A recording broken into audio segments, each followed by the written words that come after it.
I'm Todd Patton, Senior Vice President at Novare Capital and part of the Novare Capital Investment Committee.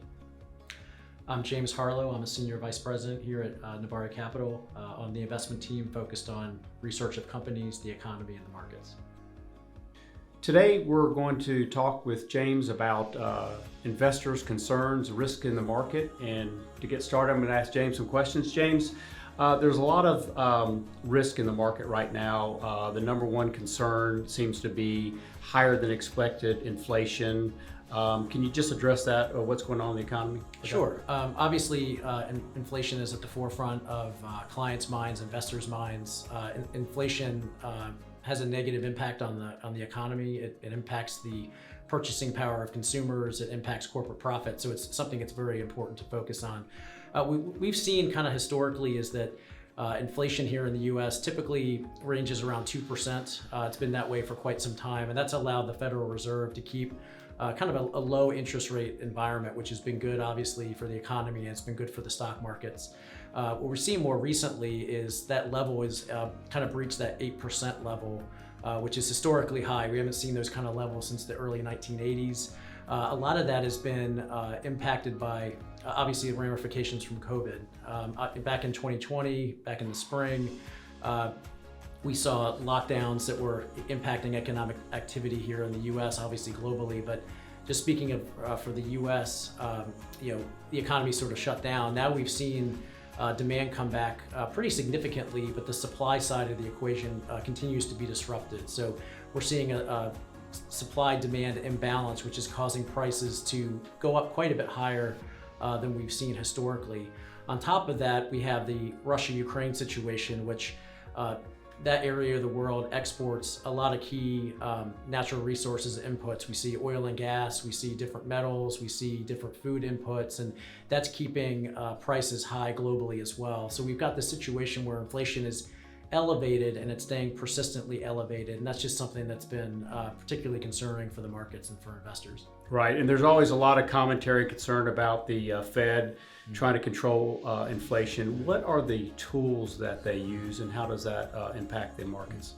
I would say the main tool is interest rates. We've seen them take action several times so far this year, pretty rapidly, and that's what's been one of the key factors driving the volatility that we've seen this year. And you've seen, for instance, the mortgage rates here in the U.S. started at 3% beginning of this year, is now almost 6%. That obviously is going to have an impact on housing activity. And the goal of interest rate hikes is to cool the economy. So the Fed is in a tough place right now where they're trying to combat inflation, but they also don't want to force a recession on the U.S. economy. So that's a thread that they're going to have to, or needle that they're going to have to thread. It's just a difficult spot for them to be in. Right, and so the biggest concern is they raise interest rates too fast, and then what happens?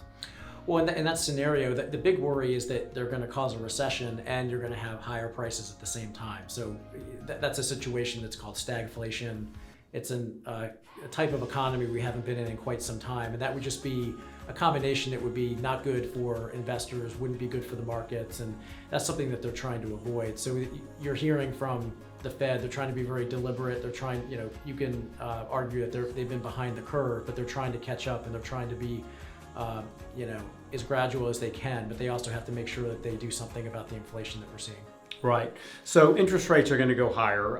Is that necessarily a bad thing for stocks? I mean, we've had higher interest rates historically in the past. So can stocks still do well in that environment? They can. We've seen historically that stocks and interest rates tend to go up together. If you look at it over the long history of the markets and the economies, and typically what's going on in that situation is that interest rates are rising while we have a strong economy. So obviously a strong economy is going to be good for corporate profits. That's obviously good for stocks. And in general, you need to have interest rates rising gradually. So that's kind of a cocktail that's been good for equity markets. What we're seeing right now that's a bit different is that the Fed is being forced to respond to higher than expected inflation. So you're seeing a significant and rapid increase of interest rates, and that's just a situation that just causes more volatility than we've typically seen in the past. Right. Now, a lot of our clients and investors, they have both own stocks and bonds. And generally speaking, when stocks go up, bonds would be a safe haven. But in this situation, when rates are rising, it hasn't been a good thing for bonds. So, how is this environment for bonds right now? That's true. Bonds are typically viewed as sort of the stable area to go into when there is uncertainty, but we're in a unique environment because of the inflation situation, interest rates are rising rapidly. That causes bond prices to fall. So you're seeing bond returns going down at the same time that equity returns are going down. And that's a situation that's unusual and is tough for investors and clients, obviously.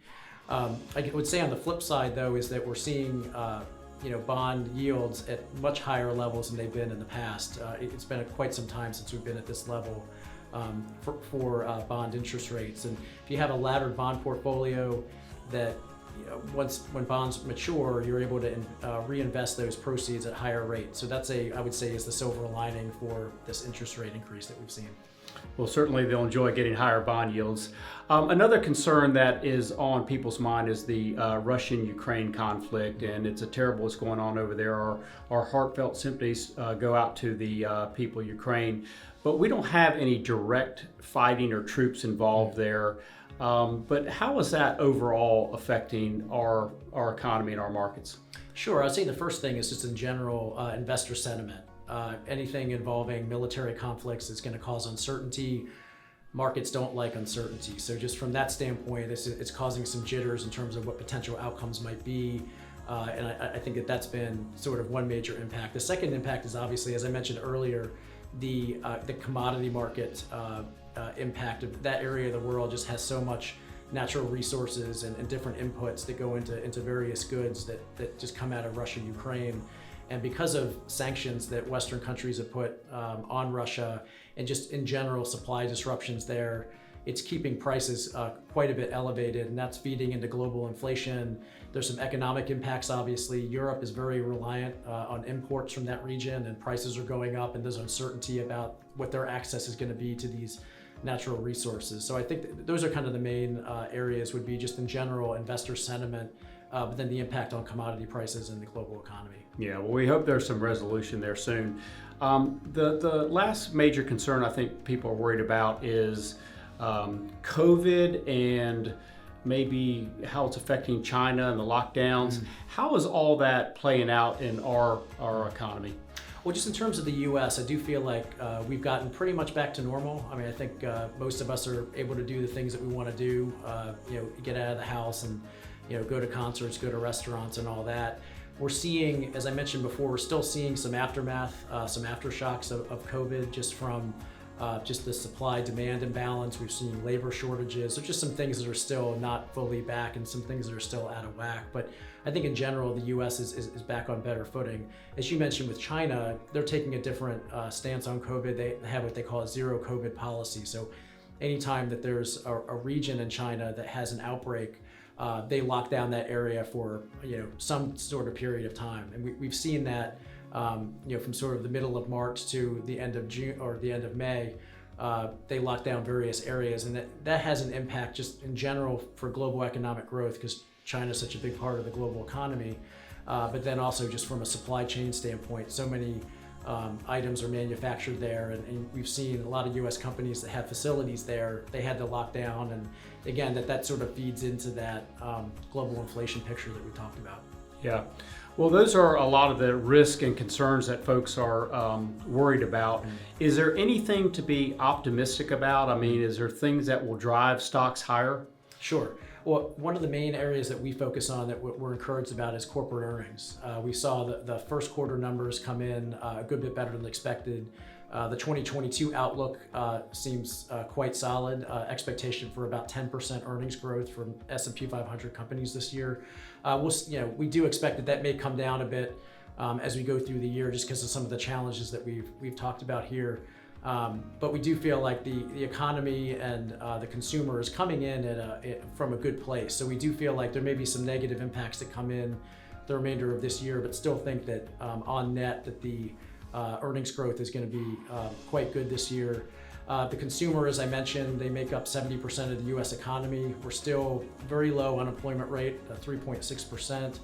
strong wage growth, still have a good bit of excess savings that have been built up for consumers just from stimulus that came in during COVID, and just a sort of a lack of spending that's starting to normalize, and they're still coming from a good place from that perspective. So I'd say earnings and the consumer, that feeds into GDP growth expected to come in over 2% this year. I know there's a lot of worries out there about an impending recession coming in. We don't see that here the remainder of this year. Still think that we're going to see positive growth through the remaining quarters of 2022. As I mentioned earlier, do think that the inflation picture should start to improve as we get to the end of this year and into next year. Some of what the Fed is doing in terms of trying to cool demand a bit, and I think some of these supply chain issues that we've seen, I think will start to work themselves out. You should see inflation start to come down. I think that will be certainly a positive. Obviously, hoping and praying for good outcomes from Russia, Ukraine. I think anything positive out of that region would be quite good for the markets. And then just lastly, we've seen with this sell-off, anytime there's a sell-off, one of the silver linings is that typically the valuations become more attractive. So we've seen, as I mentioned before, earnings expectations have stayed pretty stable, but the price for the market has come down. So we're seeing that price to earnings ratio has gone from quite a bit higher than average to something that's more in line with the historical multiple. So I would point to that as another positive as well. Yeah. So it sounds like for looking through the end of this year and into next year, you're generally optimistic about equities. Well, I think that from the point that we are right now, I feel like a lot of damage has been done. I think a lot of negativity has been priced in to the market for where we are now. I do think that until we get some of these challenges, we get more visibility on some of these elements, I think it's going to continue to be rocky, continue to be volatile. But I do think that once you get some of these uncertainties cleared up, I do think that the runway there is nice for the market, because again, we have the underpinning of solid corporate earnings and a solid economy. Good. Well, we thank you for your thoughts today. Thank you.